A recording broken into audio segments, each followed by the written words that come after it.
नमस्कार, स्वागत है आपका मनी 9 पर। मैं हूं आपके साथ अंकित राज सिंह और आज की इस डिस्कशन में हम बात करने वाले हैं टाटा केमिकल्स को लेकर के, क्योंकि लगातार हमने देखा कि अभी कुछ समय पहले ही जब टाटा केमिकल्स के नतीजे आए उसके बाद से आज यानी कि 4 फरवरी को टाटा केमिकल्स के जो शेयर हैं वो अपने 52 वीक लो पर पहुंच चुके हैं, यानी कि शेयर में हमें भारी गिरावट देखने को मिल रही है। अगर आज की बात करें तो आज टाटा केमिकल्स का जो शेयर है वो 899 रुपये पर पहुंचा, अपने 52 वीक लो को यहाँ पर टच किया और साथ ही आज शेयर में हमें 6% की हमें गिरावट देखने को मिल रही है। एक महीने की बात करें तो एक महीने में करीब 8%, 6 महीने में करीब 14% तक ये शेयर जो है वो टूट चुका है और अपने जो ऑल टाइम हाई से जो कि करीब 1349 रुपये का इसने हाई बनाया था, वहाँ से करीब 34% की हमें यहाँ पर गिरावट देखने को मिल रही है। और 7 मार्च वो दिन था जब इस शेयर ने, टाटा केमिकल्स ने, अपना ऑल टाइम हाई को टच किया था। अब ये पूरी गिरावट क्यों हुई है, कंपनी के नतीजे कैसे रहे और इसके बाद से जो आप जैसे जो इन्वेस्टर्स हैं उनको क्या रणनीति अपनानी चाहिए, ये सब कुछ हम जानने की कोशिश करेंगे। मेरे साथ बहुत ही गहन रिसर्च के साथ संदीप ग्रोवर सर जुड़ चुके हैं। संदीप सर, बहुत बहुत स्वागत है आपका। बहुत धन्यवाद आपका।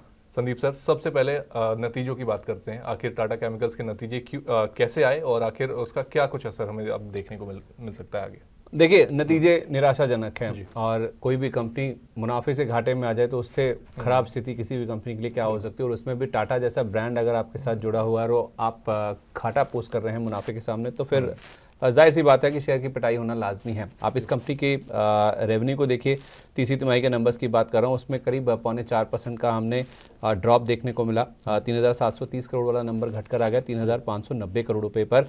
और जैसे मैंने कहा, ये कंपनी मुनाफे से घाटे में आ गई। 158 करोड़ रुपए का मुनाफा था, उसके सामने इन्होंने 53 करोड़ रुपए का कर दिया है घाटा पोस्ट। तो ये इनके लिए दिक्कत की बात है। और उसके सामने अगर आप अबिड्डा यानी कि कामकाजी मुनाफा भी देखेंगे, उसमें भी 20% का ड्रॉप है। अगर आप ईयर ऑन ईयर बेसिस पर देखें, 542 करोड़ वाला नंबर घटकर 434 करोड़ रुपए पर पहुंच गया। और मार्जिन पे भी प्रेशर देखने को मिला और कोई छोटा मोटा नहीं, ऑलमोस्ट 2.5% के आसपास इनके मार्जिन भी टूटे हैं। 14.5% वाले घटकर 12.1% पर आ गए। तो हर पैमाने पे, हर पैरामीटर पे आप देखेंगे तो नंबर्स आपको वीक ही नजर आएंगे और उसी का इम्पैक्ट हमने देखा है कि स्टॉक पे आज प्रेशर के तौर पे देखने को मिला। बिल्कुल संदीप सर, तो मतलब कहीं ना कहीं जो नतीजे आए वो कहीं ना कहीं ये सबसे बड़ा इम्पैक्ट डाल रहे हैं। आज बाजार में जो टाटा केमिकल्स के जो शेयर में हमें गिरावट देखने को मिल रही है, नतीजे इतने बेहतर नहीं आए। लेकिन अब आगे बढ़ते हैं, आगे की क्या रणनीति होनी चाहिए, इसके लिए ब्रोकर्स की जो रिपोर्ट है उसको समझने की कोशिश करते हैं। संदीप सर, क्या कुछ अपडेट आ रही है ब्रोकर्स की तरफ से, क्या टारगेट्स यहाँ पर दिए जा रहे हैं? ब्रोकर्स बेरिश हैं, जैसा नंबर्स खराब है वैसा देखने को मिल भी रहा है ब्रोकर्स की रिपोर्ट में। मोतीलाल ओसवाल और कोटक इंस्टीट्यूशनल इक्विटीज यानी KIE की जो रिपोर्ट है वो आपके सामने आप देख पा रहे हैं। मोतीलाल ओसवाल ने न्यूट्रल की रेटिंग दी है, लेकिन जो टारगेट प्राइस है उसे पहले से कट कर दिया है, घटाकर उन्होंने 1030 रुपये कर दिया है। और कोटक इंस्टीट्यूशनल इक्विटीज की जहाँ तक बात है तो उन्होंने सेल की रेटिंग मेंटेन की है। पहले भी वो सेल की रेटिंग रख रहे थे और जब नंबर्स आए हैं उसके बाद भी उन्होंने बिकवाली की राय दी है। पहले उनका टारगेट था 840 रुपये का, यानी कि मौजूदा भाव से पहले ही नंबर्स काफी नीचे के थे जो टारगेट उनके शेयर किए जा रहे थे। अब उन्होंने और घटाकर 750 रुपये कर दिया, यानी कि उनको लगता है कि अगर आप यहाँ से एक साल व्यू लेके चलते हैं तो स्टॉक में 750 रुपये तक की गिरावट देखने को मिल सकती है। तो ब्रोकर्स तो इस कंपनी को लेकर बुलिश नहीं नजर आ रहे, इनफैक्ट बेरिश ही हैं। अच्छी खासी डाउनसाइड की यहाँ पे बात कोटक की रिपोर्ट कर रही है। बिल्कुल, तो मतलब एक तरफ नतीजे बेहतर नहीं आए, ब्रोकर्स भी साथ साथ में बेरिश यहाँ पर नजर आते हैं। लेकिन संदीप सर, ओवरऑल जो बैलेंस शीट है वो कैसी आपको नजर आ रही है? क्या वहाँ पर कुछ मतलब है, एक पॉसिबिलिटी है वहाँ से कुछ पुल बैक होने की? कुछ नहीं, बहुत कुछ है यहाँ पे, तो अच्छा। बहुत दम है। और ये वाला सवाल दोबारा देना। ठीक है जी। तो कहीं ना कहीं जो नतीजे थे वो भी बेहतर नहीं आए और ब्रोकर्स जो हैं वो भी अब यहाँ पर बेरिश नजर आ रहे हैं। लेकिन बैलेंस शीट की बात कर लेते हैं। संदीप सर, बैलेंस शीट में क्या कुछ है और क्या यहाँ से पुल बैक आने के एक्सपेक्टेशंस हैं? कुछ नहीं, बहुत कुछ है बैलेंस शीट में, बहुत कुछ है, बहुत दम नजर आएगा आपको। इनफैक्ट इसको थोड़ा सा आप ध्यान से समझिए, यही क्रक्स ऑफ द स्टोरी है। इनफैक्ट अगर आप देखेंगे नंबर्स खराब आ गए, हर कोई मान के चल रहा था। कोटक पहले से बेरिश है तो उनको पता ही था कि डिमांड एनवायरनमेंट वीक है, ये सोडा ऐश में ऑपरेट करते हैं और उसके जो प्राइसिंग प्रेशर है वो तो हर कोई जग जाहिर है इस कंपनी से। इन्होंने अपनी मैनेजमेंट जो कमेंट्री है, जो इन्वेस्टर प्रेजेंटेशन है, उसमें भी इस चीज़ को लेकर बातचीत करी है।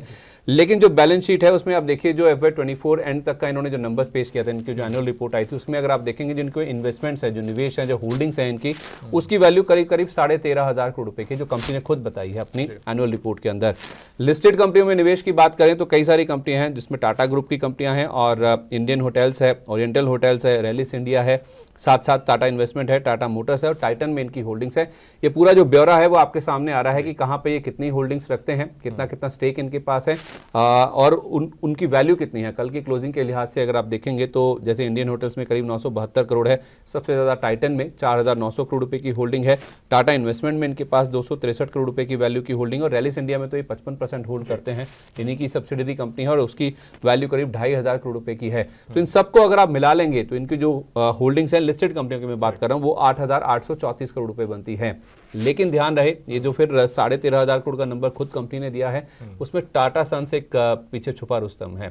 टाटा सन्स में इनके पास करीब 2.5% की हिस्सेदारी है और वो जो हिस्सेदारी अगर आप देखेंगे उसकी वैल्यू अगर आप देखेंगे बहुत सब्जेक्टिव है। जब नवंबर में उसके आईपीओ आने की बातचीत चल रही थी तो ज्यादातर लोग मान के चल रहे थे कि 7 से 8 लाख करोड़ रुपए की वैल्यू टाटा सन्स की होगी। हालांकि इसके नंबर को भी थोड़ा मैं आगे एक्सप्लेन करता हूं। 7 से 8 लाख करोड़ रुपए की अगर आप वैल्यू लेकर चलते हैं टाटा सन्स की तो इनकी जो 2.5% स्टेक है 2.53% टू बी प्रिसाइज उसकी वैल्यू बनती है 17,710 करोड़ रुपए से लेकर 20,240 करोड़ रुपए।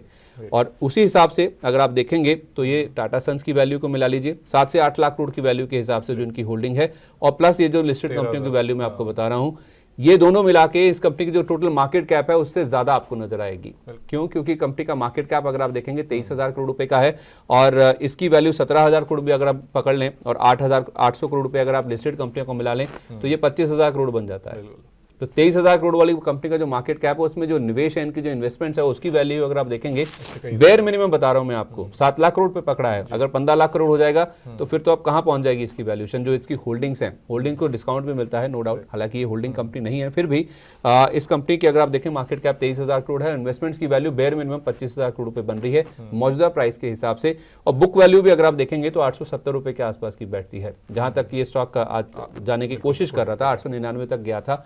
तो आप समझ सकते हैं कि वैल्यू कितनी है इसके अंदर। और टाटा सन्स की जो वैल्यू है अब उसकी मैं अगर बात करूं टीसीएस की वैल्यूएशन है 15 लाख करोड़ के आसपास और टाटा सन्स के पास टीसीएस की 72% स्टेक है। तो 72% स्टेक की वैल्यू अगर आप पकड़ेंगे तो 10 से 11 लाख करोड़ बनती है।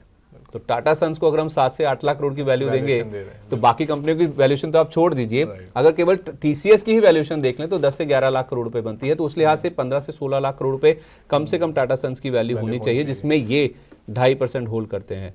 टाटा सन्स टाटा केमिकल की भी होल्डिंग कंपनी है लेकिन टाटा केमिकल अपनी ही पेरेंट कंपनी में 2.5% हिस्सा होल्ड करती है। तो उसी की वैल्यू अगर आप निकालने चलेंगे तो शायद वो आपको 40,000 करोड़ रुपए के आसपास नजर आए बुल केस में। छोड़ दीजिए उस चीज़ को, लेकिन 23,000 करोड़ की मार्केट कैप और निवेश की वैल्यू अगर आप देखेंगे तो आपको बहुत ज़्यादा नजर आएगी। तो उस लिहाज से जो बैलेंस शीट है, जो होल्डिंग्स है इनके पास, जो वैल्यू है इसके अंदर वो बहुत ही ज़्यादा है। इंट्रिंसिक वैल्यू बहुत ऊपर के निकल के सामने आती है।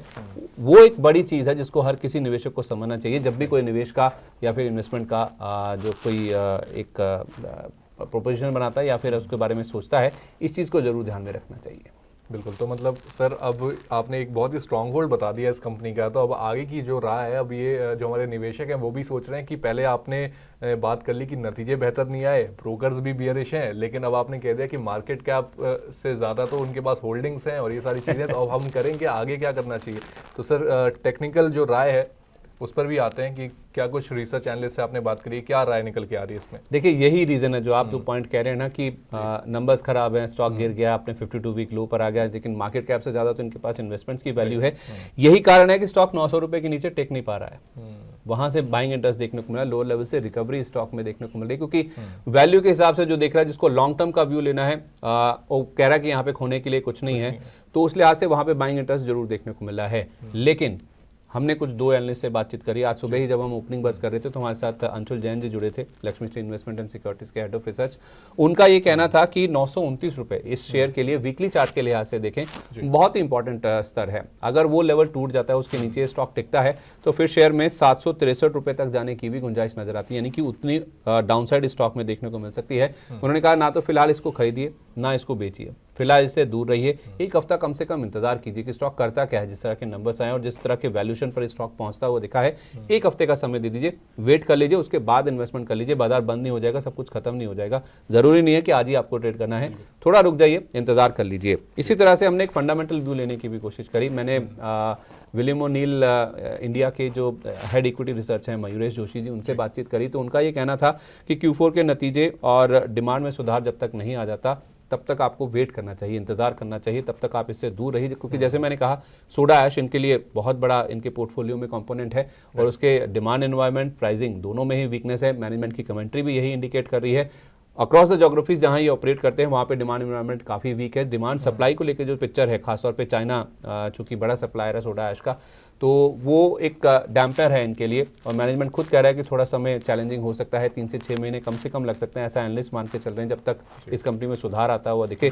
तो उस लिहाज से स्टॉक बहुत बड़ा रनअप बहुत जल्दी आ जाएगा, ऐसी गुंजाइश तो नहीं नजर आती है। लेकिन फिर भी मयूरेश जोशी जी भी कह रहे थे कि आप Q4 के नंबर्स का इंतजार कर लीजिए, यानी कि आप वेट कीजिए कि जब तक डिमांड एनवायरनमेंट इंप्रूव हो जाए, जब तक प्राइसिंग अच्छी हो जाए और नतीजों में सुधार आए, उसके बाद ही आप यहाँ पे खरीदारी करके चलें। उनका कहना था कि कोई ऐसा हर्ज नहीं है, अगर आपको थोड़ा सा ऊपर प्रीमियम पे भी लेना पड़े थोड़ा वेट करके, तो ऐसी दिक्कत की बात नहीं है। जरूरी नहीं कि अभी 900 रुपये के नीचे आ गया तो मुझे अभी ही लेना है, थोड़ा वेट कर लीजिए, फंडामेंटल सुधरने दीजिए। नो डाउट वैल्यू बहुत ज़्यादा है, बैलेंस शीट बहुत मजबूत है, लेकिन धंधा तो धंधा ही ना, आप किसी कारोबार में लगाएंगे ना पैसा, तो कारोबार को इंप्रूव होने दीजिए, स्टेबल होने दीजिए, सुधार आने दीजिए, चैलेंजेस ओवरकम कर ले ये कंपनी, उसके बाद आप इसमें पैसा लगा लीजिए। भले थोड़ा ऊपर लेना पड़ जाए, कोई ऐसी दिक्कत की बात नहीं है। तो बैलेंस शीट बहुत मजबूत है, लेकिन निवेश करने की या एंटर करने की जल्दबाजी नहीं करनी है। चलिए, तो मतलब इंतज़ार इंतज़ार और इंतज़ार। टाटा केमिकल्स में अभी आपको क्या करना है? इंतज़ार, क्योंकि लगातार जो नतीजे हैं, नतीजे कुछ बेहतर नहीं आए। ब्रोकर्स भी इस समय बियरिश हैं और जैसे कि टेक्निकल एनालिस्ट और फंडामेंटल एनालिस्ट से जो सर ने बात करी है, वो भी आपको यही सलाह दे रहे हैं कि आपको फिलहाल यहाँ पर जो है इंतज़ार करने की ज़रूरत है। लेकिन जैसा कि संदीप सर ने बताया कि जो बैलेंस शीट है टाटा केमिकल्स की वो काफ़ी स्ट्रॉन्ग है। कई सारी जो होल्डिंग कंपनीज़ हैं उसके अंदर उनकी हिस्सेदारी अच्छी खासी, और साथ ही टाटा सन्स के अंदर भी करीब 2.53% की हिस्सेदारी ये होल्ड करते हैं। तो मतलब कि बैलेंस शीट काफ़ी मजबूत है। चैलेंजेस बिजनेस में आते रहते हैं और वही कुछ हमें इस समय पर टाटा केमिकल्स के स्टॉक में देखने को मिल रहा है। अब आपको अपनी राय बनानी है, आपको समझना है कि आपको इस स्टॉक में बने रहना है, इससे बाहर निकलना है या खरीदारी और करनी है। ये डिसीजन आपका होगा, लेकिन हाँ, अपने रिस्क को समझे, अपने फाइनेंशियल एडवाइजर की सलाह ज़रूर लें। और हम मिलते हैं आपसे अगली वीडियो में इसी तरीके के किसी और डिस्कशन में, जहाँ पर आपके लिए और बेहतर तरीके से हम इसे सिंप्लीफाई करने की कोशिश करेंगे। तब तक के लिए आप देखते रहें मनी नाइन।